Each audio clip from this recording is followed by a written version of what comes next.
Mestre Jesus, por mais essa oportunidade de estarmos aqui reunidos para mais essa noite de estudos, que nós possamos nos abrir a todas essas bênçãos que estarão sendo derramadas aqui, nesta próxima hora de bênçãos.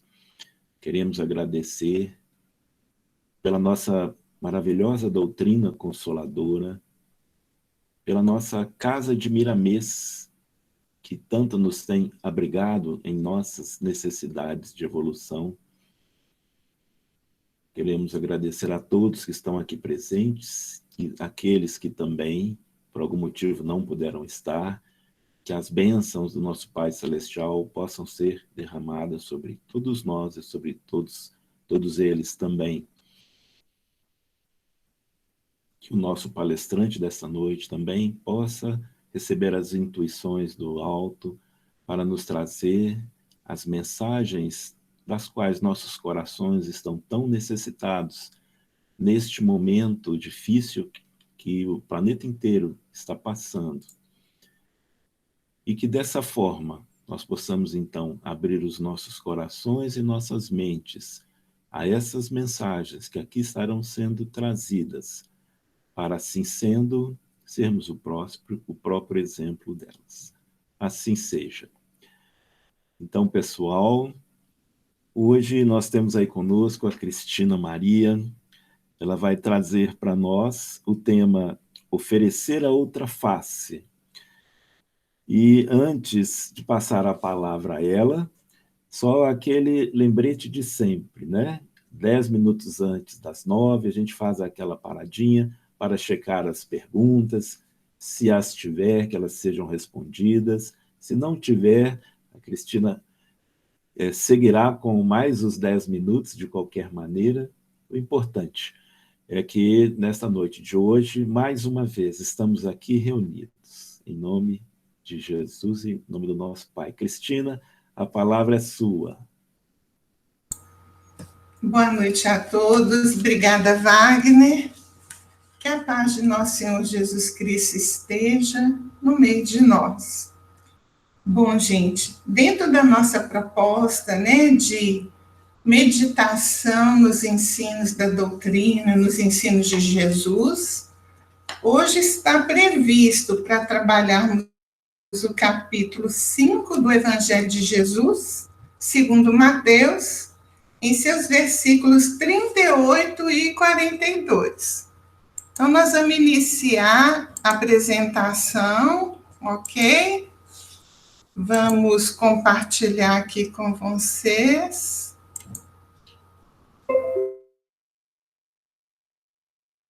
Vamos lá.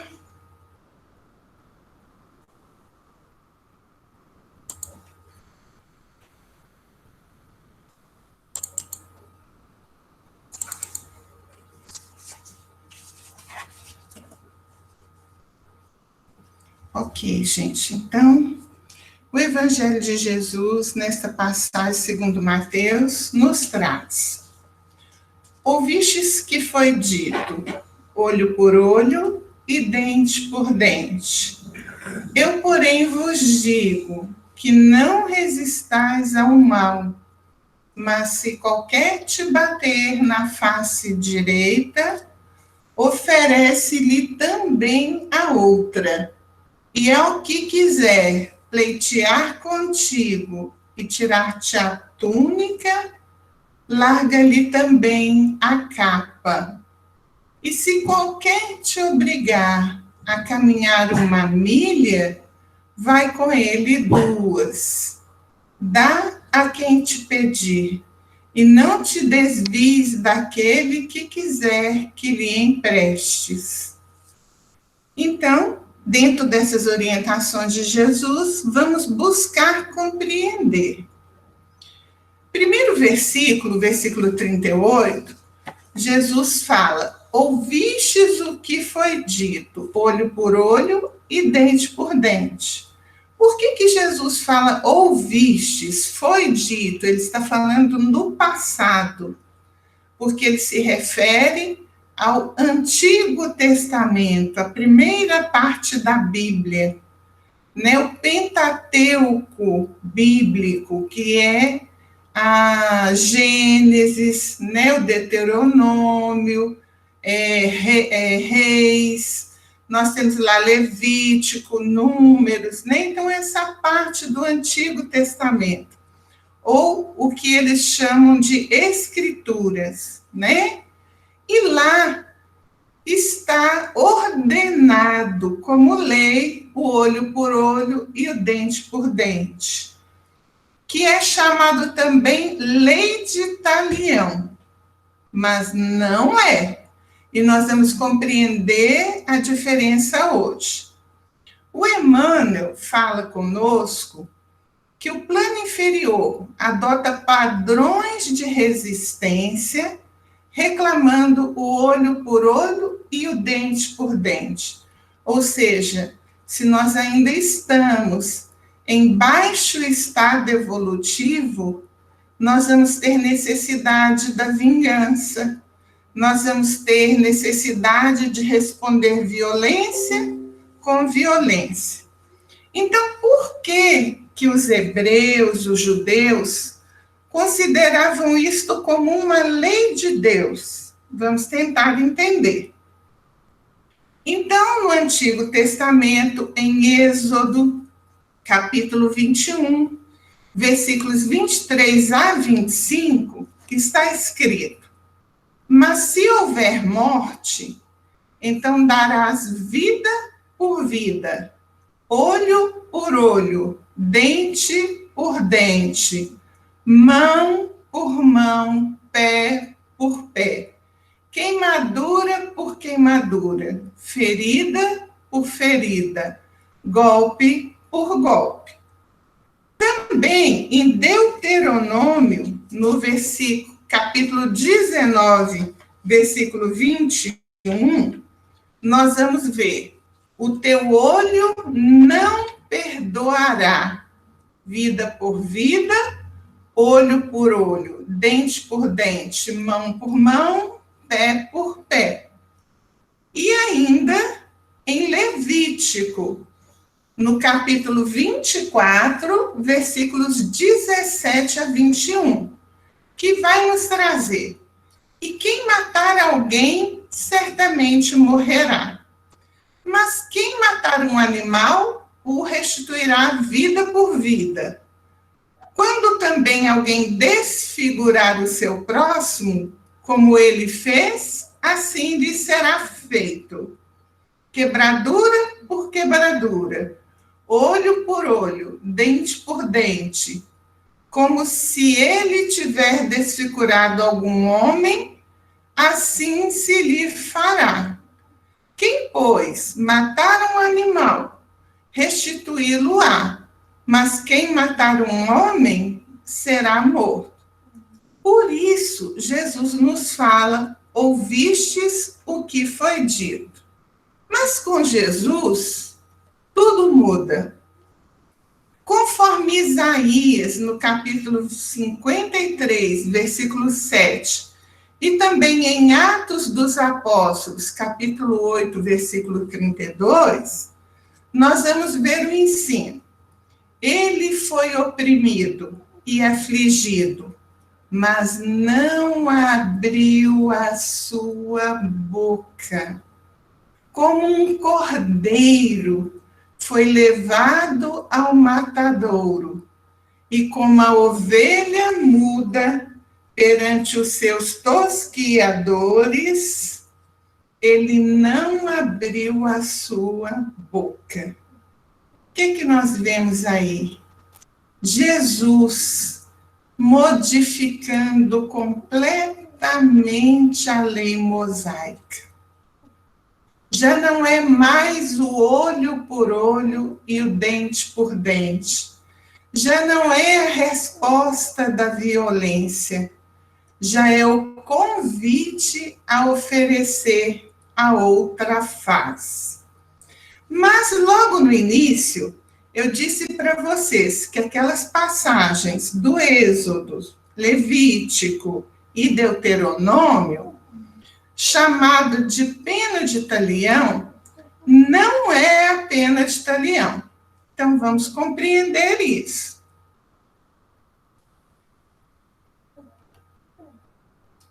No versículo 39 do Evangelho de Mateus, Jesus ensina: eu, porém, vos digo. Então, está aí já o convite para oferecer a outra face. E o que ele nos diz? Não resistais ao mal, mas se qualquer te bater na face direita, oferece-lhe também a outra. Então, está o convite de Jesus para que nós não resistamos ao mal. O Livro dos Espíritos, na questão 764, Kardec pergunta para a espiritualidade, para aqueles que estavam nos orientando em nome do Cristo. Disse Jesus: quem matou com a espada, pela espada perecerá. Estas palavras não consagram a pena de talião? E assim, a morte dada ao assassino não constitui uma aplicação dessa pena? Em outras palavras, o que Kardec está perguntando? Se Jesus falou que quem matou com a espada, pela espada vai morrer, então ele está afirmando a pena de talião. Vamos ver o que a espiritualidade responde em nome do Cristo? Tomai cuidado. Muito vos tendes enganado a respeito destas palavras, como acerca de outras.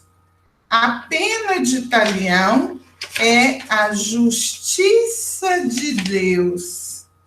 É Deus quem a aplica. Todos vós sofreis essa pena a cada instante, pois que sois punidos naquilo em que haveis pecado, nesta existência ou em outra. Aquele que foi causa do sofrimento para seus semelhantes, virá achar-se numa condição em que sofrerá o que tenha feito sofrer. Este o sentido das palavras de Jesus. Mas não vos disse ele também: perdoai aos vossos inimigos? E não vos ensinou a pedir a Deus que vos perdoe as ofensas, como houverdes vós mesmos perdoado? Isto é, na mesma proporção em que houverdes perdoado. Compreendei-o bem. Então, gente, o que a espiritualidade está explicando aqui para a gente?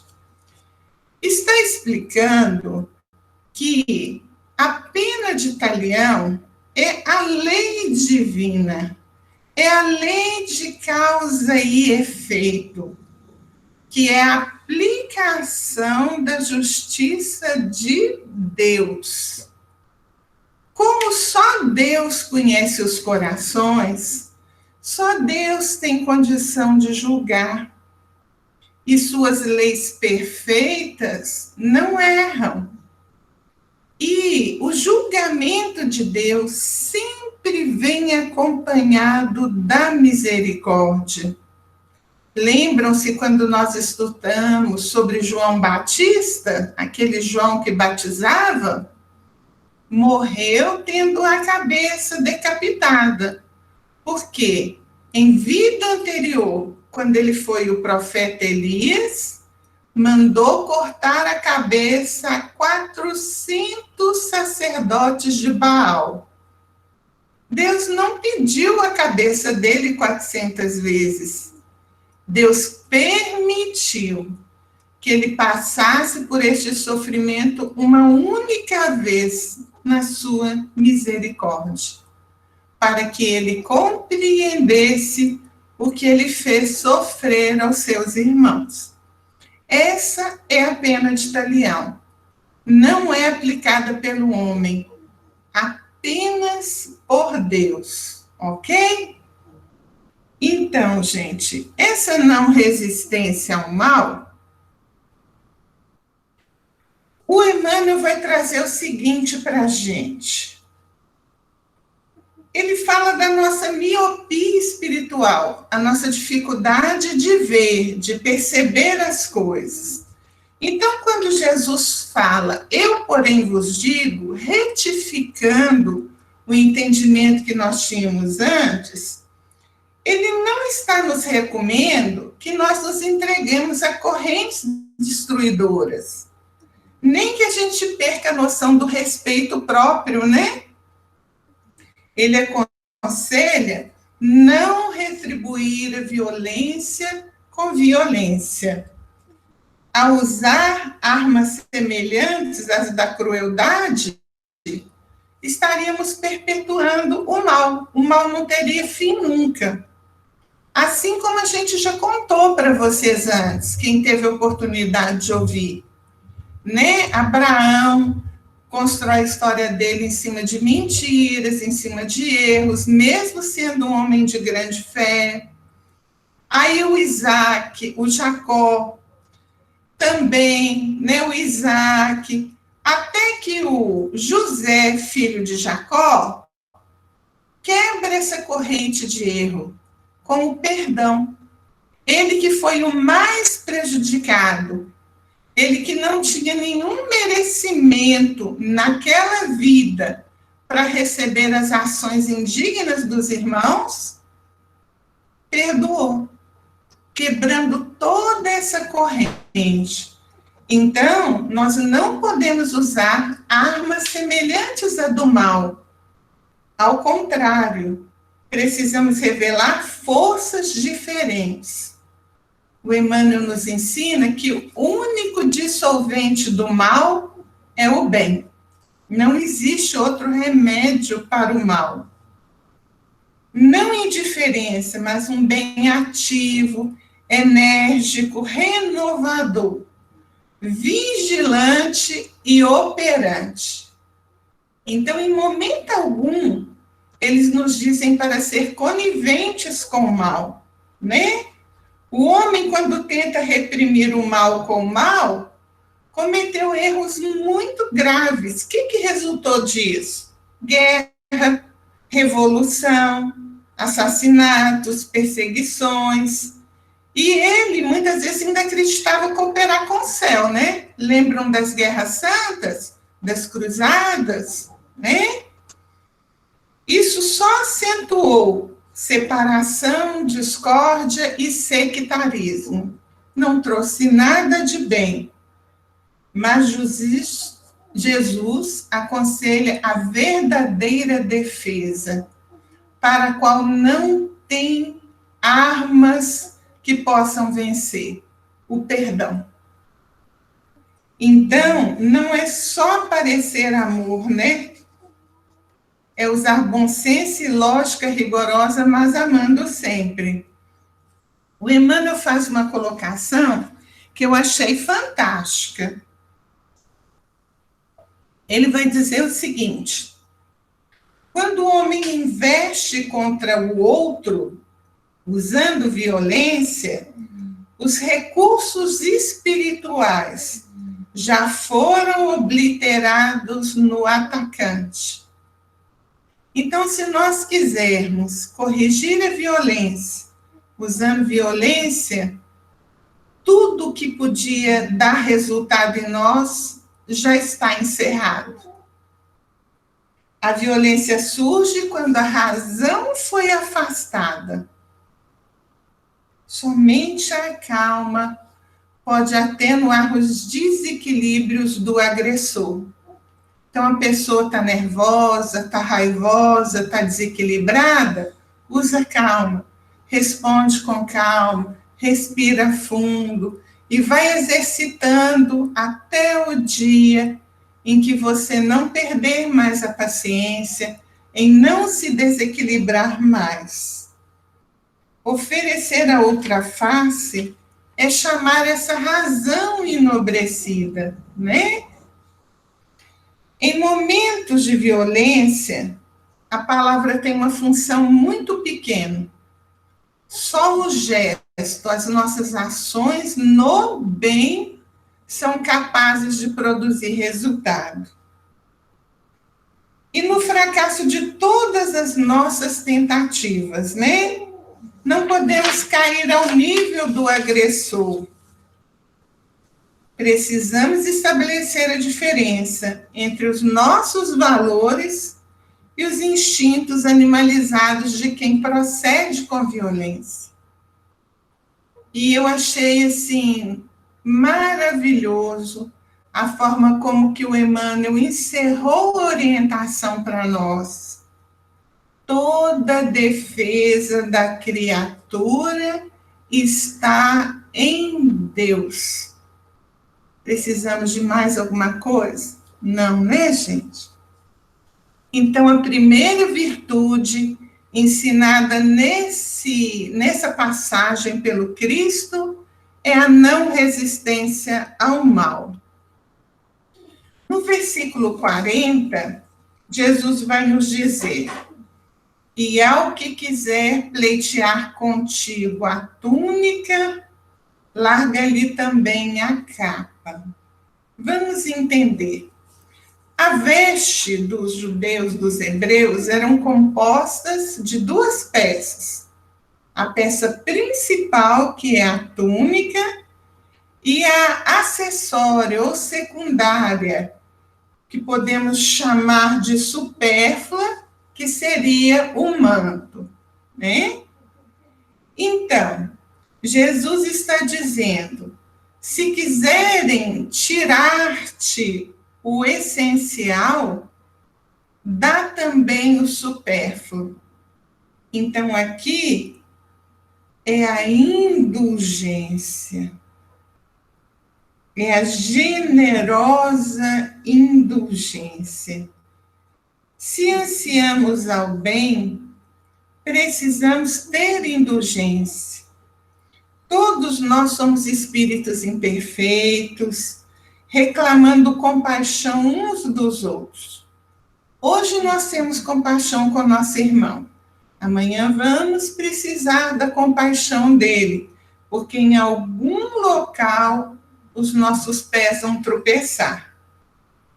Muitas vezes nós estamos, segundo Emmanuel, cegos da reflexão, surdos do entendimento, paralíticos da sensibilidade e anestesiados da memória.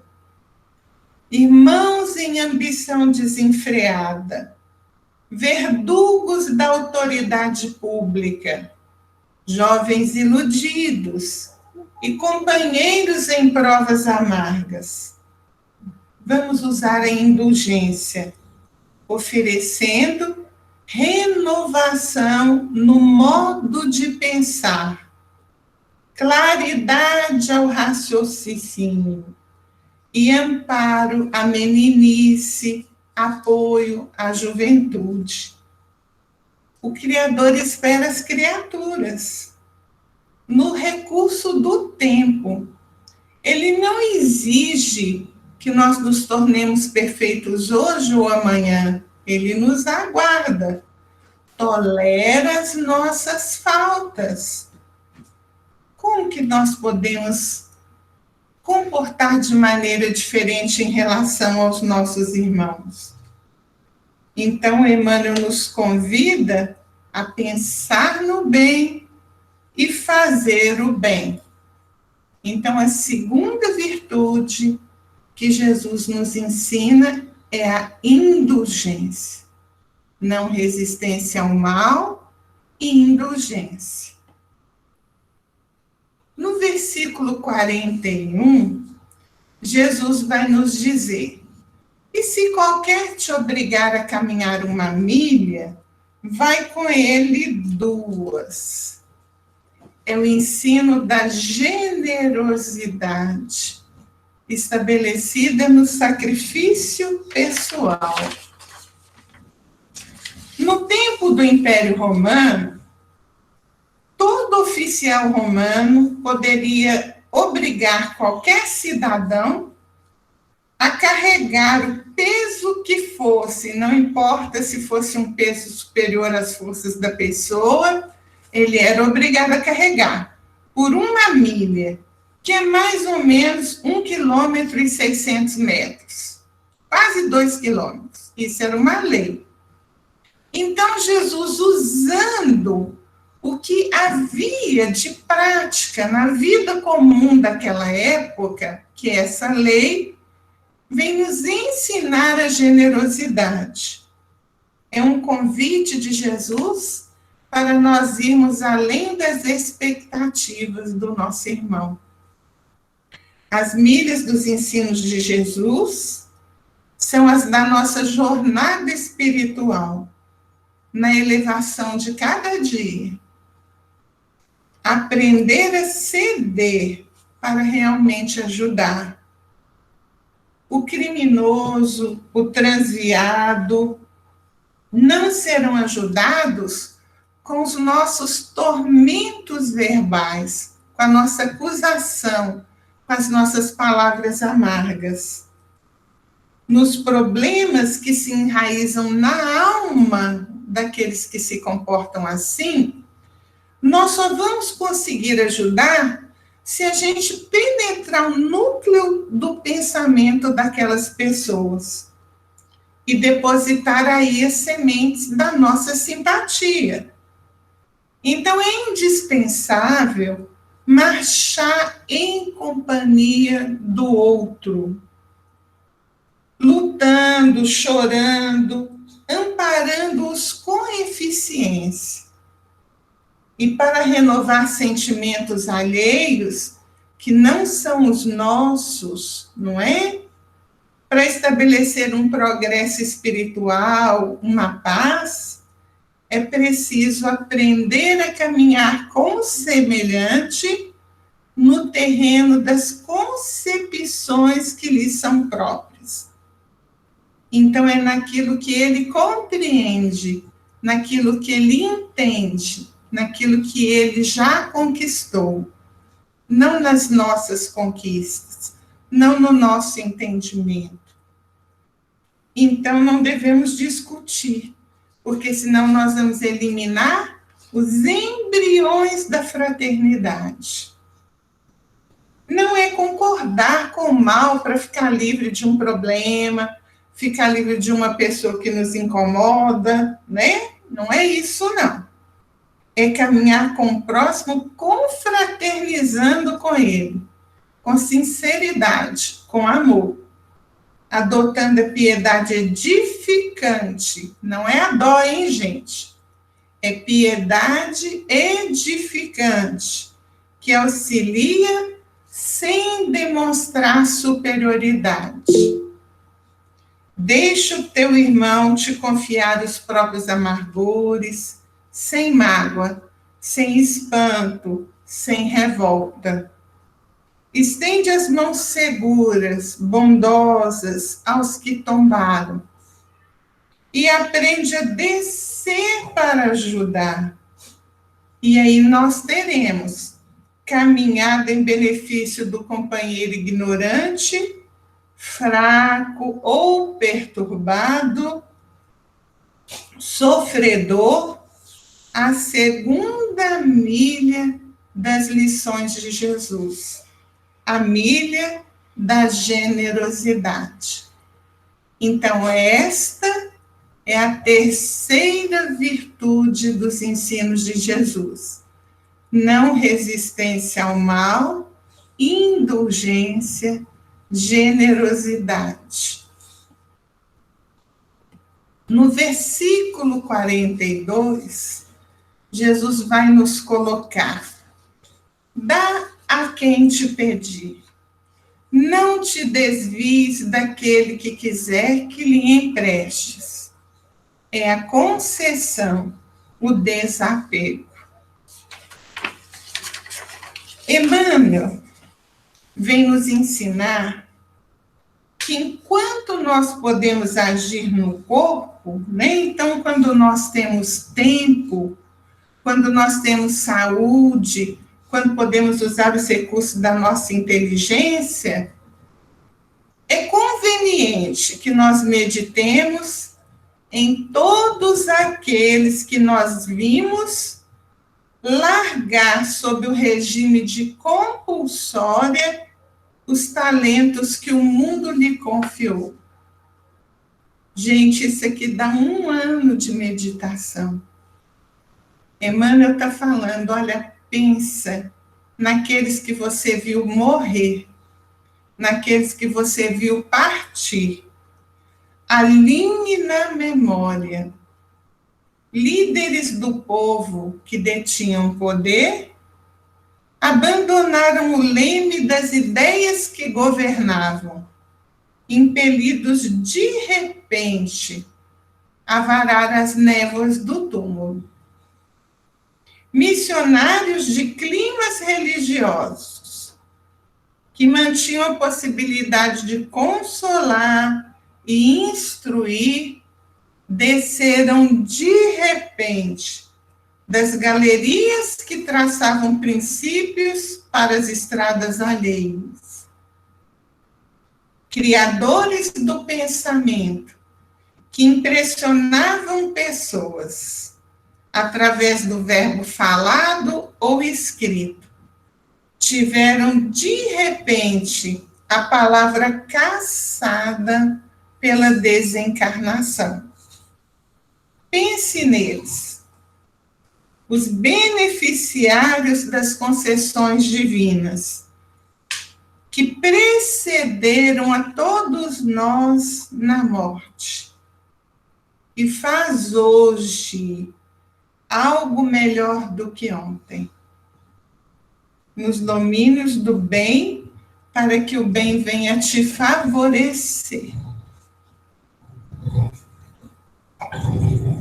Bens como dons da inteligência, o corpo físico, as vantagens diversas, os patrimônios afetivos, dores que te povoam as horas.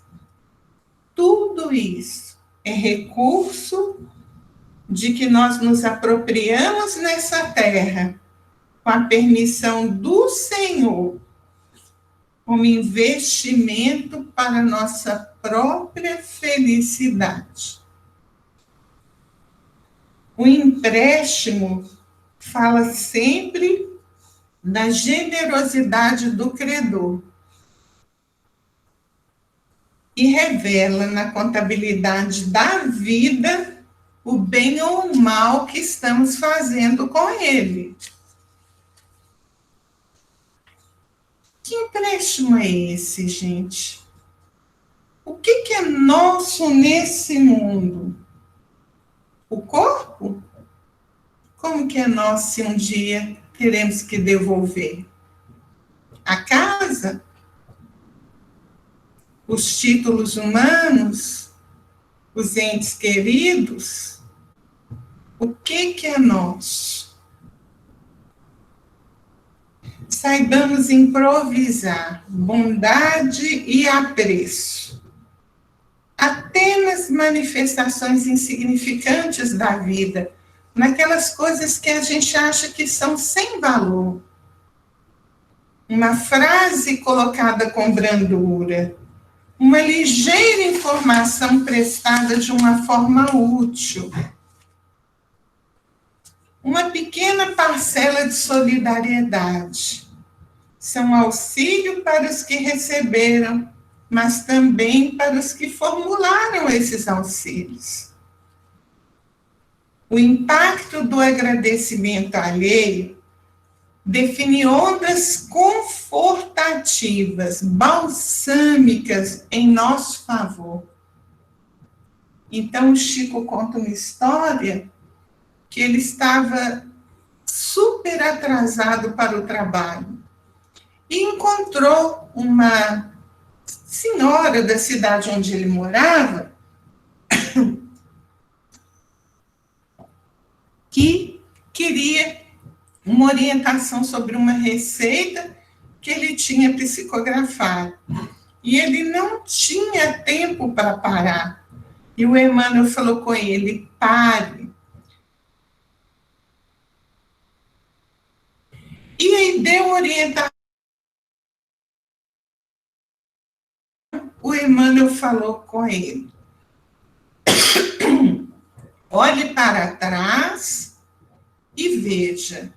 E ele olhou para trás e vinha na direção dele luzes, ondas de amor que o alimentaram para o dia inteiro. Aí o Emmanuel falou para ele: se você tivesse recusado a ajuda, ele estaria enviando até você não as vibrações de amor, mas as farpas do azedume, como espinhos magnéticos. Não é hipocrisia, é prática de respeito, consideração para com a liberdade do nosso próximo, usando paciência. Assim nós vamos resguardar a nossa saúde, a nossa tranquilidade, né? Auxiliando-nos e auxiliando a harmonia dos outros. Uma vida construtiva em contato com o nosso semelhante. É preciso tato para a gente aprender a servir. Não é, gente? Então, olhem só para vocês verem. Vamos voltar lá nas orientações do Cristo, né?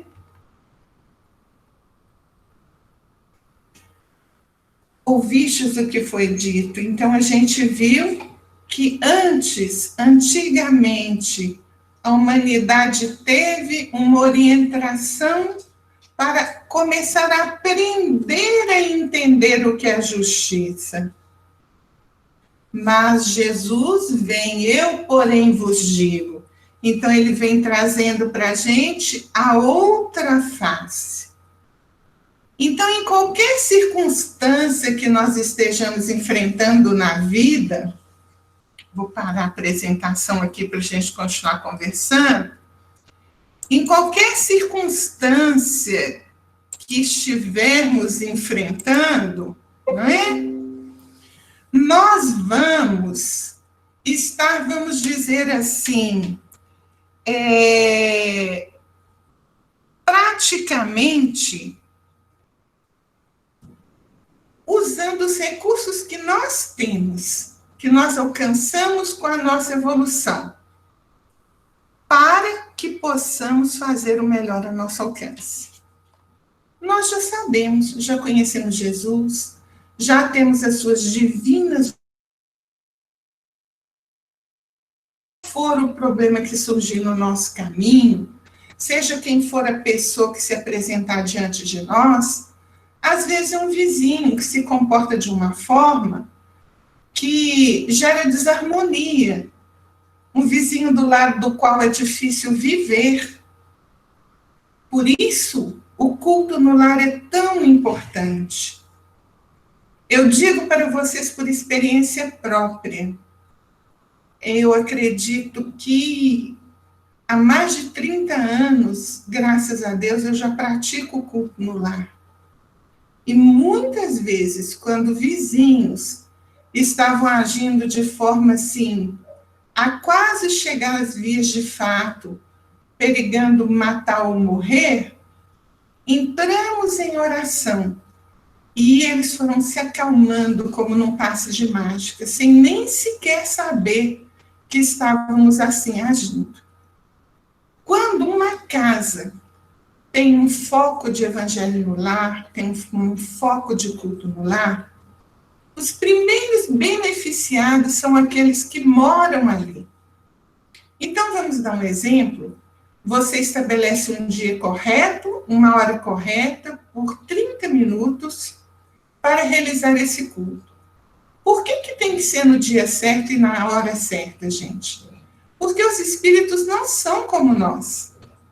Eles não têm tempo ocioso, eles trabalham e muito. Eles não perdem tempo como a gente, né?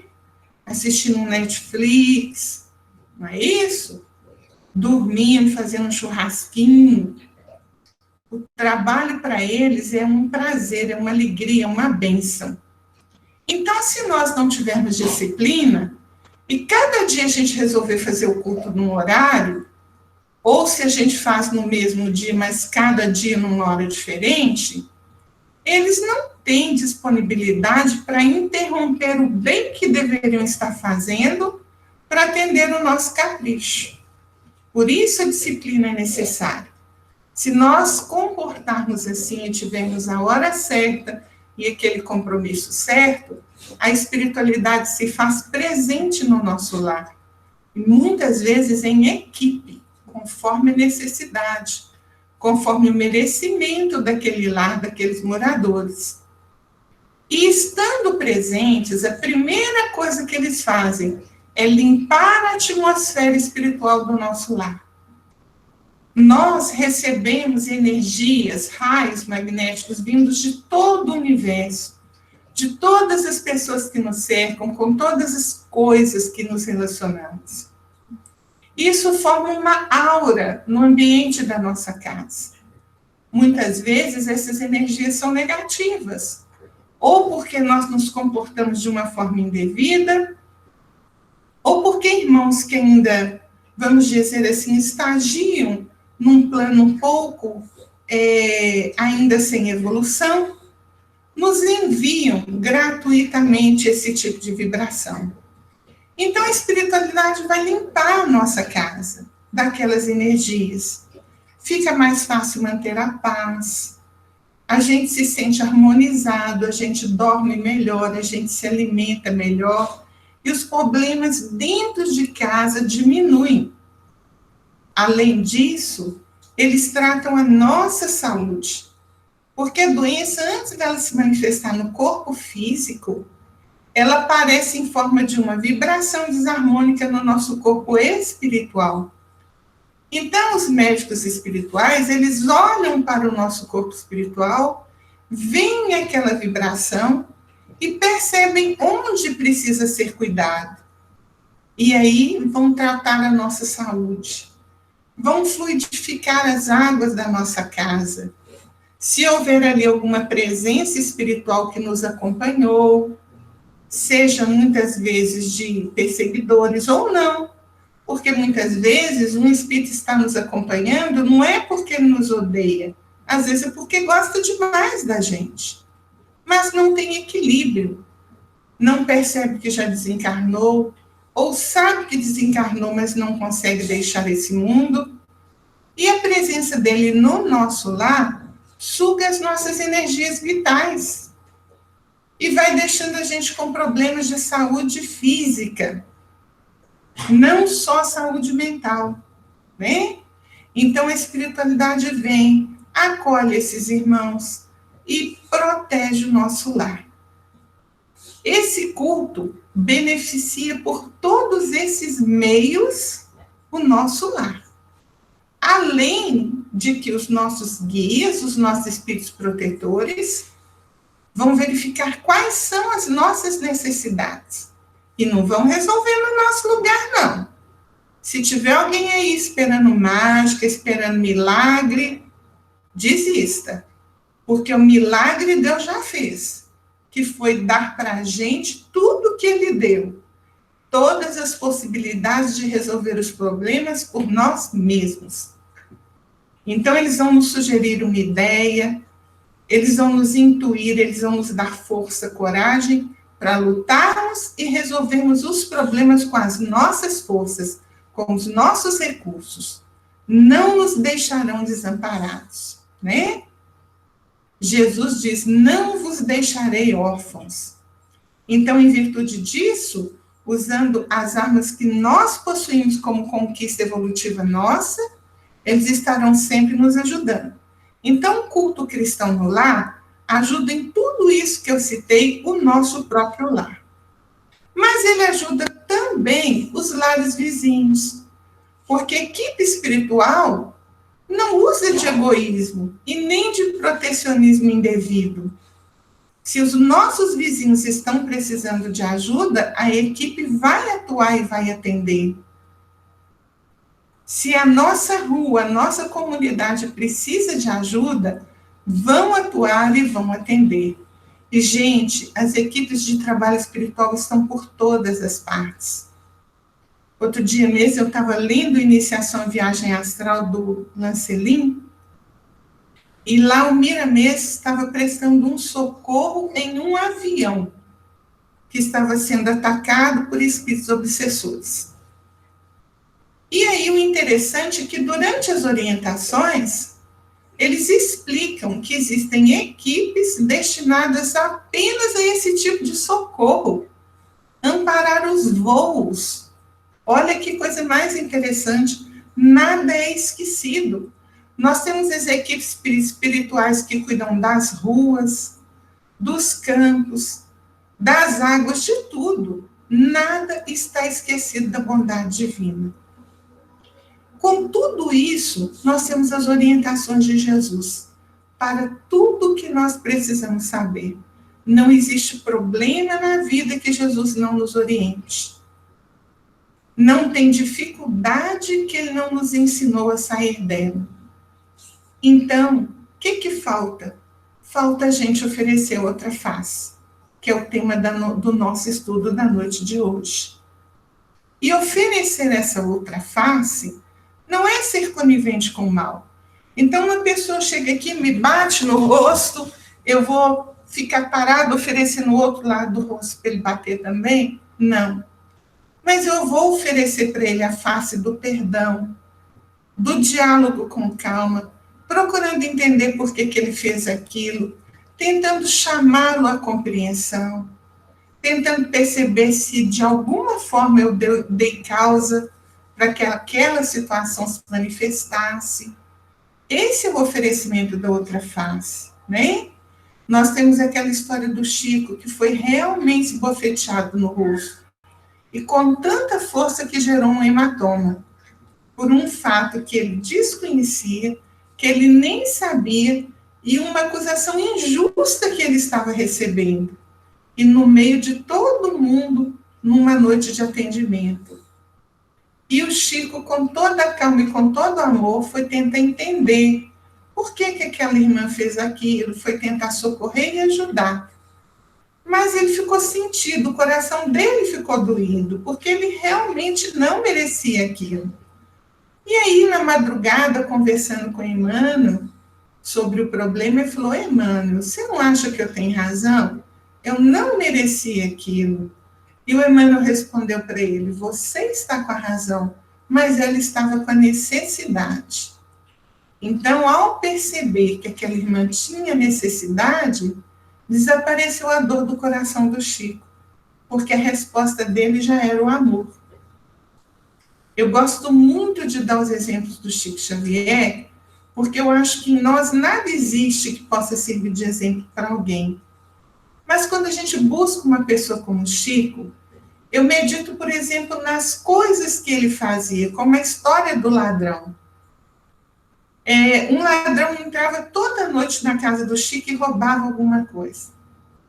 E o Chico já estava tão preocupado com os compromissos desse irmão diante da lei de Deus, que ele estava pensando como ele podia fazer para ajudar aquele irmão.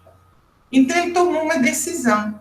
Ele ia deixar um presente para o ladrão, porque assim presente não era roubado. Ou seja, naquela noite ele não ia estar infringindo a lei de Deus mais, porque ele estaria levando alguma coisa que o Chico deu para ele. E o Chico fez isso com tanto amor que nunca mais aquele ladrão voltou para roubar. Tem uma outra história do Chico também, que ele atendia as pessoas até de madrugada. E quando dava aí 2, 3 horas da manhã, que terminava os atendimentos, ele saía levando os companheiros e os amigos nos seus lares. Ele era o último a ir embora para casa. Ele entregava um por um. Então, um dia que ele estava voltando, sem perceber que era ele, um grupo de assaltantes o cercou. E aí o Chico, com aquele todo amor, com aquela calma, começou a conversar com eles. E eles falaram: gente, esse é o Chico Xavier. E o que eles fizeram? Começaram a tirar dos bolsos tudo que tinham roubado daquelas pessoas na noite. Relógio, dinheiro, documentos, joias, tudo. Era muita coisa, porque o Chico atraía multidões para a cidade, né? E o Chico não tinha mais onde colocar as coisas. E eles falaram, não, vamos devolver tudo que nós roubamos, porque é o Chico Xavier. Além de não assaltar o Chico, ainda devolveram tudo que tinha sido roubado. No dia seguinte, bem cedo, a cidade inteira viu o Chico indo em um por um procurando os donos dos objetos para devolver. Esse era o Chico Xavier, né, gente? Então, dentro dessas colocações, com esses exemplos que nós trouxemos, eu acho que fica bem claro o convite de Jesus para oferecermos a outra face. Só falta, então, começarmos a fazer isso. Que Deus me ajude a ter forças nessa iniciativa e dê a vocês força também, tá bom? Vou passar a palavra para o Wagner aí, para a gente ver se teve alguma pergunta. Ok. Teve sim. A Nara Batista fez a seguinte pergunta. Cristina, você pode relembrar a lei de causa e efeito sobre as consequências de devolver o mal que nos é praticado? Ok, excelente pergunta da Nara, né? E ela nos reporta a parábola do credor incompassivo. Com ela, Jesus nos ensina claramente sobre a lei de causa e efeito. Nessa parábola, Jesus vai dizer que um senhor tinha um servo. E aí, ele tinha emprestado grandes fortunas para aquele servo. Trazendo para os nossos dias de hoje, vamos dizer que aquele servo estava devendo milhões para aquele senhor. E pela lei daquela época, aquele senhor poderia pegar aquele servo e toda a sua família, e tudo que ele possuía, para ser escravo seu, se o servo não pagasse. E aquele senhor já estava há muito tempo esperando aquele servo pagar e nada dele pagar. Aí um dia, aquele senhor chama esse servo e fala, olha, eu estou te aguardando há muito tempo, então agora eu preciso que você me pague. E aí aquele servo, sem ter condições de pagar, implora pelo perdão. E olha só, aquele senhor perdoa tudo, todos os milhões que aquele servo devia para ele. E aí aquele servo, no final do dia de trabalho, vai embora para casa. E no caminho encontra um amigo que lhe devia 10 reais. E aí aquele servo fala com esse amigo, olha, me paga os 10 reais que eu te emprestei, que eu estou precisando. E o amigo vira e fala, eu não tenho, eu estou em situação muito difícil, você podia me esperar mais um pouco? E ele não espera. E manda prender aquele servo. Companheiros de trabalho que sabiam o que tinha acontecido durante o dia, do perdão generoso que ele tinha recebido do seu senhor, vão até esse senhor e contam para ele o comportamento deste servo. Esse senhor manda chamar esse servo e fala com ele, servo mau e infiel, eu te perdoei os milhões que você me devia e você não pôde perdoar 10 reais do seu irmão? Vou mandar te colocar na prisão e você não vai sair de lá até ter pago o último centavo. Vamos compreender essa parábola. Esse senhor é Deus e esse servo somos nós, cada um de nós. Os milhões que devemos são todas as nossas faltas para com a lei divina. Todos os momentos em que, vida após vida, nós traímos, matamos, roubamos, espoliamos, levantamos falso testemunho, causamos mal ao nosso próximo. Uma dívida gigantesca, tão grande, que nós não damos conta de lembrar. E a misericórdia de Deus deixou no nosso subconsciente, no esquecimento do passado, para só aflorar quando nós já nos encontramos em condição de resgatar. E ainda nos dá, pela misericórdia infinita, a oportunidade de pagar com amor que cobre a multidão de pecados. E essa dívida enorme que nós temos para com a lei de Deus que Ele perdoa e ainda nos ajuda, podendo aceitar o pagamento pelo amor, nós estamos cobrando daqueles irmãos que faltaram para conosco os 10 reais que eles nos devem. Em outras palavras, as faltas que recebemos não chegam nem perto do mal que já fizemos. E se Deus nos perdoa, quem somos nós para não perdoar os nossos irmãos? Por isso, na sua divina orientação, Jesus ensina na oração do Pai Nosso a pedir a Deus que nos perdoe o pecado conforme perdoamos. Então, a lei de causa e efeito existe para atuar na nossa vida, nos educando. Nas antigas escrituras está escrito: misericórdia quero e não sacrifício. O que significa isso? Que se nós escolhermos o amor, a lei de Deus não vai colocar em nosso caminho a dor. A dor só vai surgir para resgatar os nossos compromissos com a nossa própria consciência e para com a lei divina, quando nós insistimos em permanecer no erro, quando nós recusamos os convites de Jesus para oferecer a outra face, para perdoar, para ser indulgente, né? Está lá no Livro dos Espíritos, questão 886. Qual o verdadeiro sentido da palavra caridade, como a entendia Jesus? E os Espíritos respondem: benevolência para com todos, perdão das ofensas, indulgência para as imperfeições alheias. Então, é bem para qualquer um, não importa o que fez conosco. É perdão de qualquer ofensa, não importa quantas vezes tenhamos recebido essa ofensa. E a indulgência, seja o que for que o nosso irmão está fazendo, tenhamos misericórdia dele, nos coloquemos no lugar dele e nos perguntemos o que gostaríamos que alguém fizesse por nós se nós estivéssemos naquele lugar. Então, dentro dessas colocações, voltando para a parábola do credor incompassivo, quando nós não perdoamos aos nossos irmãos os erros que eles cometem conosco, nós estamos atuando de forma a receber o plantio que semeamos.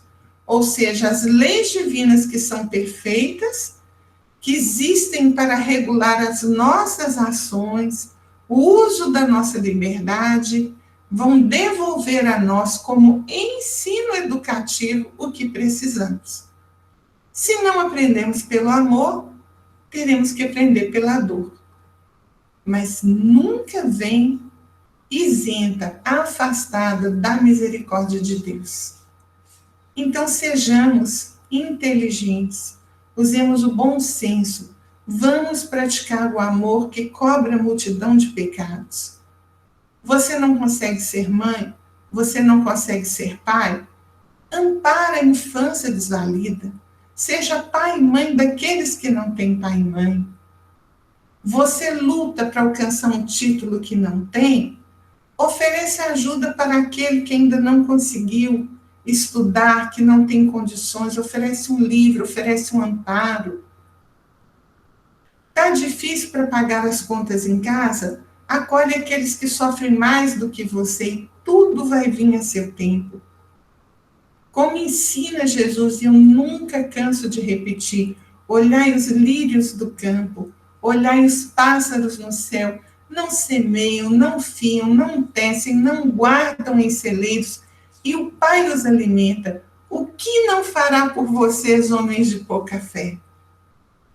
E assim, então, gente, espero ter respondido, né, essa pergunta, como atua a lei de causa e efeito na nossa vida. Vou agradecer a vocês. Tem mais alguma pergunta aí? Não, né, Wagner? Não, só essa mesmo. Então, vou agradecer. E antes, só de encerrar, vou mandar um beijo para a Laurinha, que está ali nos assistindo novamente, né, Wagner? É uma companheirona, assiste toda quarta, você viu, né? Sim. Beijo, viu, amor? Muito obrigada. Ok. Nós te agradecemos, Cristina, pelo seu estudo aprofundado e pelas palavras realmente consoladoras do nosso mestre, né, que você trouxe aí para nós. E então agora, antes de passarmos para a nossa música de fechamento, para depois a prece, nós vamos trazer para vocês aqui alguns avisos, rapidamente, que eu vou ler rapidamente porque são avisos que já estão lá no nosso grupo do Palestra Online.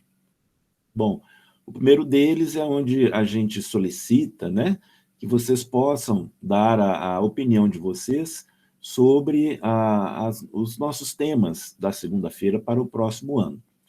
Para nós, essa opinião é muito importante, para que a gente possa definir isso, né, a nossa agenda de temas, e inclusive passar para os palestrantes também assim se definirem a melhor data. O link do formulário é tranquilo, é só clicar que abre, responde, salva, quer dizer, não tem mistério. Então, aqueles que já responderam, agradecemos muito, né? Aos que ainda não tiveram oportunidade, se possível, né, que nos ajudem nisso aí. O segundo aviso, nós já fizemos ele na segunda-feira, na semana passada, na verdade, na segunda-feira passada também, sobre o encontro de pais da pré-mocidade, que já é agora, né, no dia 26 de junho, né, sábado agora, das 15h30 às 17h. Vai ser pela plataforma Zoom, e as inscrições, esse aviso com o link também está no grupo do Palestra Online, e as inscrições podem ser feitas até a sexta-feira, dia 25. E o último aviso é um delicioso aviso, é o aviso da nossa festa junina, que esse ano está com o nome O Arraiá do Pote, né? Então, nós colocamos também...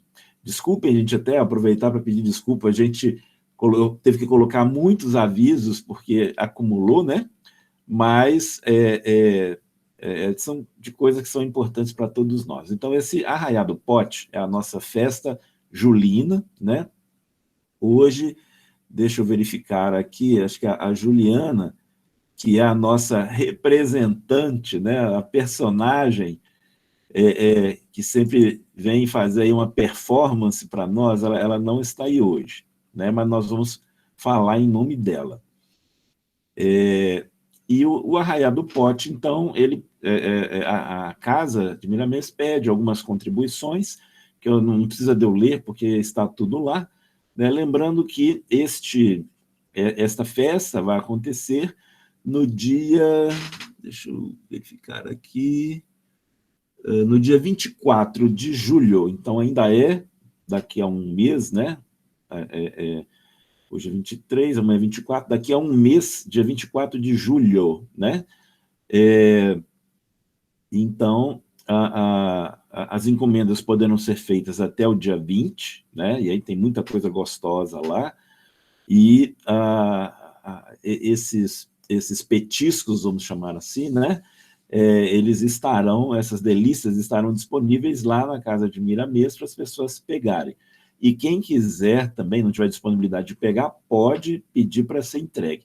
Mas eu não vou me delongar muito, porque está tudo lá no nosso Palestra Online, no grupo do Palestra Online. Então, gente, são os avisos de hoje, né? E para, então, o nosso fechamento, vamos pedir ao nosso irmão Mendes que faça para nós mais uma canção harmoniosa, e logo em seguida pedimos a ele também o favorecimento, logo em seguida com uma prece de encerramento. Ok, Mendes?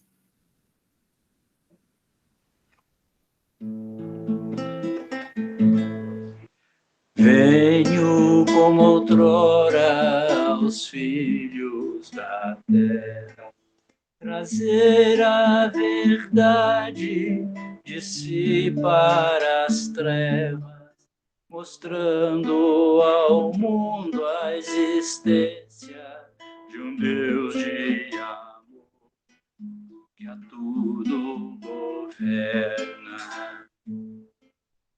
Eu já provei que o Pai todo bem é fluência divina na terra e além.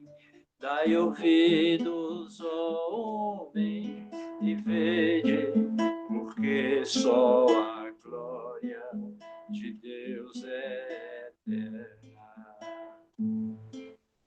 Como um ceifeiro a todos chamei. Vinde a mim todos vós que chorai, proclamei.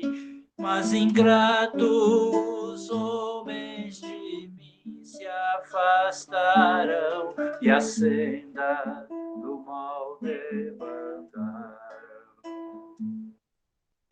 Venho instruir-vos e o pranto enxugar, como bom jardineiro a semente regar.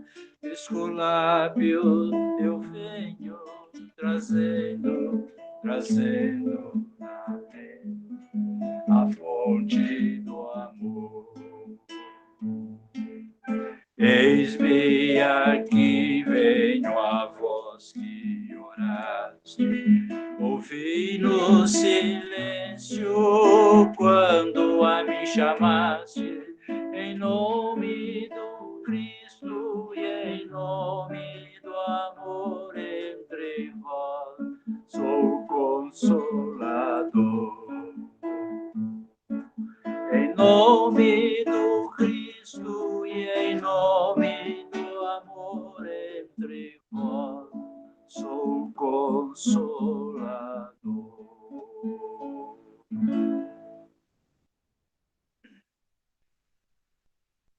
Mestre Jesus, agradecemos a oportunidade dos ensinamentos dessa noite, que a sua luz e a sua paz possam envolver a todos os corações aqui presentes, todos os seus lares, os seus familiares, que envolva todos nós na paz, na tranquilidade e na harmonia.